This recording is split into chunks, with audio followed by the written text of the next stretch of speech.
Allah Taala'nın yardımıdan ümitsiz bolmaylı. Abduri Muhammed Yusuf. İslam dünyasının hazırki ahvali her bir musulmanni g'amkin qilmay qalmaydı. İslam dünyasının kündəlik xəbərləri ölüm, partlaş, yarlanış, ezilish, bozaq qılınış, xarlanış qatarlıq echinishli xəbərlər bilan tolmaqda. Musulmonlar bir tarafdan o'z ichidagi g'avg'olar bilan qon to'kishsa, yana bir tarafdan kofirlarning zulmi, xorlashlari, ezishlari va musulmon bo'lib yashash fursatidan mahrum qilish uchun elib borgan razil siyosatlar tufaylidan tarixda ko'rilmagan baxtsizliklarga uchramoqda. Lekin mo'min odam umidsiz bo'lmaydi. Chunki umidsizlik kufrining qo'ldishidir. Allohning rahmatidan umidsizlanmanglar. Chunki Allohning rahmatidan faqat kofir qavmlar umidsizlanadi degan. Bu ahvol har bir musulmonni o'ylanishga, chiqish yo'li izlashga va zodi xatolik nada? Biz nada ketkizib qo'ydik degan savol ustida bosh qotirishga qistaydi. Chunki Alloh taolo musulmonlarga nusrat berishni, ularni aziz qilishni va ularni yaxshi yashitishni va'da qilgan. Alloh taolo Qur'on Karimda ayol mo'minlardan kimiki yaxshi amal qiladi ekan, biz uni albatta obdan yashitimiz degan.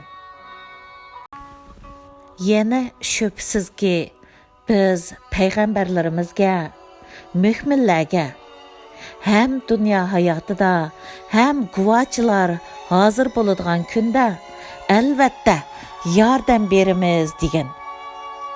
Yana mo'minlarga yordam qilish bizga tegishlidir degan.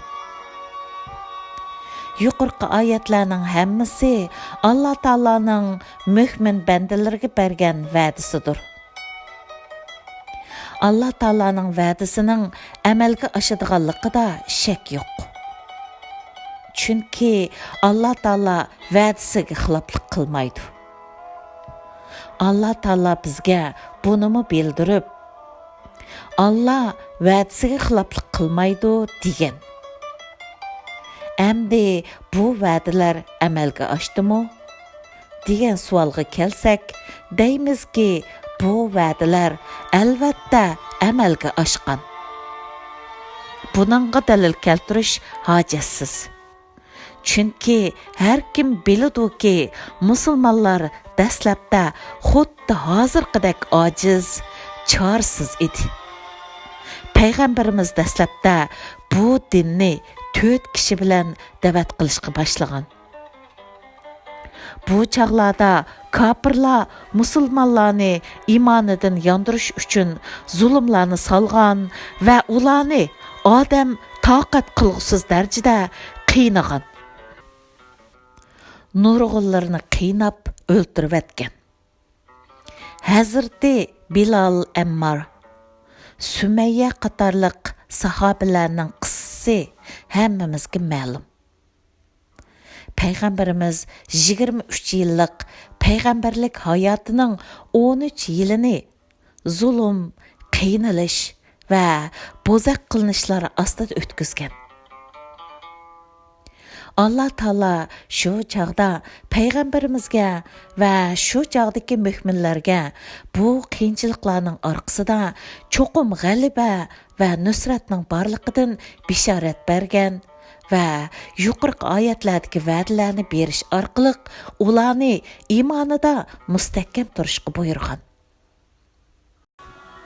Musulmonlar Alloh taolaning buyrug'ini bo'yicha qiyinchiliklarga, jabr zulmlarga bardoshlik berish bilan bir vaqtda g'alaba qilishning sabablarini qo'ldan bermadi.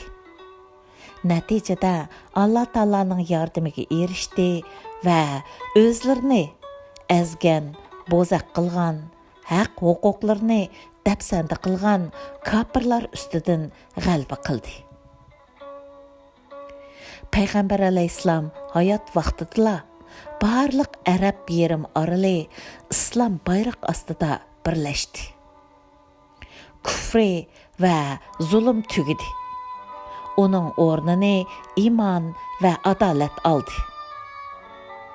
Shuningdan keyin musulmonlar qudrat tepib, Asiya, Afrika va Yevropadan iborat 3 qit'ada hokimiyat yurgizdi.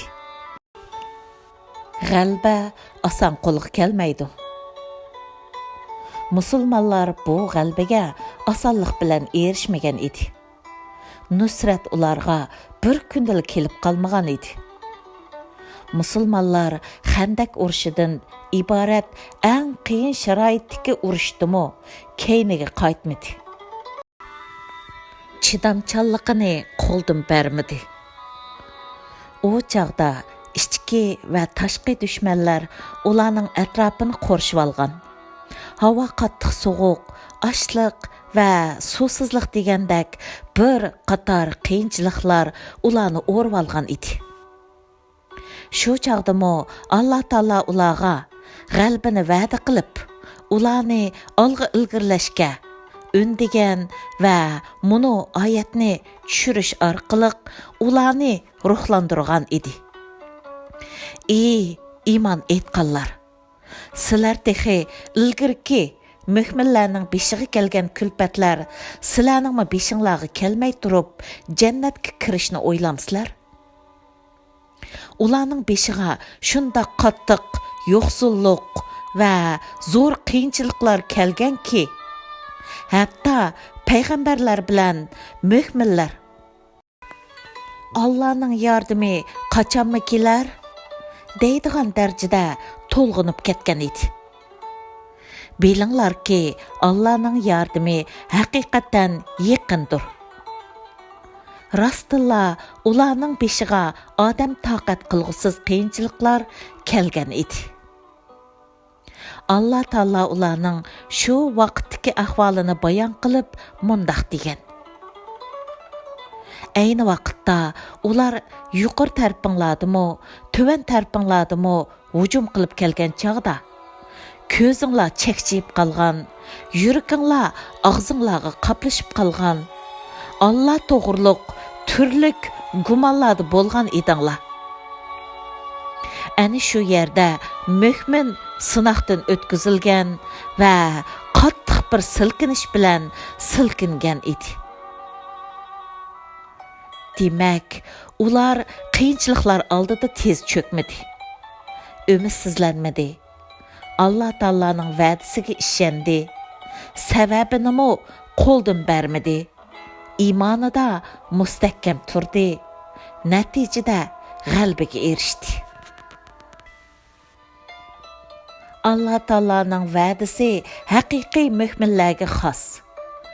Shunimi unutmaslik kerakki, Alloh taolo yuqorqi oyatlardagi va'dalarda mu'min so'zini qo'llangan.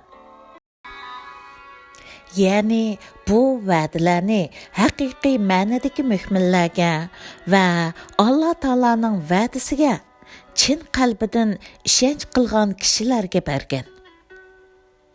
Ma'lumki, mu'min bilan musulmonning o'rtasida farq bor. Har ikkilisi islom diniga e'tiqod qiladigan xalqlarga ishlatilsa-mu, har qanday musulmon mu'min bo'la olmaydi. Ammo har qanday mu'min musulmon bo'la oladi. Chunki bu ikkisining o'rtasida umum va xoslik farqi bor. Bu haqda Alloh taolo mundaq degan. Sahrolik arablar iymon etdik deydi. Aytqinki, sizlar texi iymon etmadinglar. Lekin musulmon bo'ldik danglar. Iymon texi qalbinglarga yerlashmadi. Shunga biz kamchilikni dinimizdan izlamay, balki o'zimizdan izlashimiz kerak. Allah Taalaning va'dasi toki qiyomatgacha kuchga ega. Qachonki biz Allah Taalaning va'dasiga salohiyatlik bo'ladi ekanmiz, nusrat va g'alaba bizni topadi.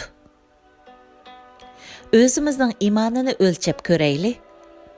Uni sahobalarning iymoniga selishtirib boqaylik. Dinimizning tarozisiga selib boqaylik. Shu vaqtda biz o'zimizning Allah Taala bizdan talab qilgan darajada mu'min bo'lolmaganligimizni va o'zimizni isloh qilishga muhtoj ekanligimizni bilib qolamiz. Biz iymonimizni kuchaytirishga muhtoj.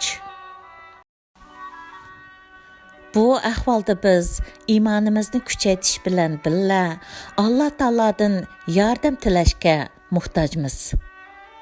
Allah Taala bizni sabr qilish va namoz bilan Allohdan yordam tilanglar deb buyurgan.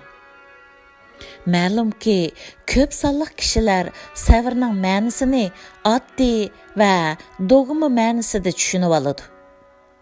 Shunga sabr qiling desa, zulmga va haqsizlikqa bosh egib yashang deganlik deb o'ylab qoladi. Ammo sabr so'zi o'z ichiga oladigan ma'nolarni bilmaydi. Sabr degan so'z Qur'on Karimda eng ko'p takrorlangan so'zlarning biri. Bu uning ahamiyatining zo'rligidan bo'lsa kerak. Sabrni mundaq 4 turga bo'lishga bo'ladi. Birinchisi o'zini tutib olish ma'nosidagi sabr. Ikkinchisi saqlash va kutish ma'nosidagi sabr. Uchinchisi qaytarib kelish mumkin bo'lmaydigan, qo'ldan berishlarni unutib ketish ma'nosidagi sabr. To'rtinchisi chidam ko'rsatish ma'nosidagi sabrdir. Qur'on Karimdagi sabr qilg'uvchilarga albatta ularning qilgan amalidanmi yaxshiroq mukofot beramiz degan oyat sabr qilg'uvchilarning hammasiga qartilgan umumiy oyatdir. Sabr bilan, namoz bilan Allohdan yordam tilanglar degan oyatdagi sabr chidam ko'rsatish ma'nosidagi sabrdir.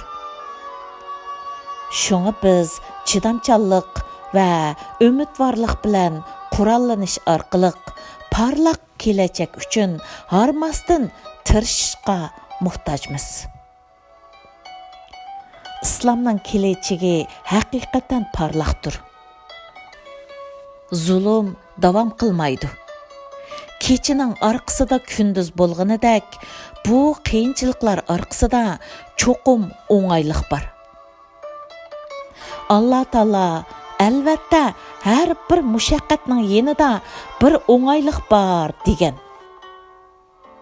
Payg'ambar alayhisalom bilginki, g'alaba chidamchanlik bilan qo'lga keladi degan. Allah Taala o'z vaqtida Payg'ambar alayhisalomga tasalli berib mundaq degan. Senden ilgirki payg'ambarlarmo inkor qilingan edi.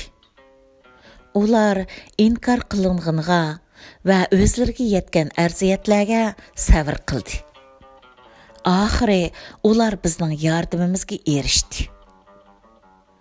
Ammo shu payg'ambarlar uchun va ilgirki saodatlik asrlarda yashagan musulmonlarning Allah Taalaning yordamiga erishishi o'ng'ayga to'xtagan emas. Bu yordam ularga duo bilan kelgan emas. Balki chidamchanlik bilan, umidvorlik bilan turmasdan tirishish natijasida kelgan. Ular o'zlari uchirgan qiyinchiliklar va jafo mushaqqatlar chekiga yetganlikdan Allohning yordami qachon keladi deyish darajasiga yetganda Allah Taala ularga Bilinglarki, Allah'ның yardımı haqiqatan yaqindir, deb ularning ko'nglini tindirgan va orqadan va'da qilingan yordamni ato qilgan. Tugidi. 2019 yil 31 avgust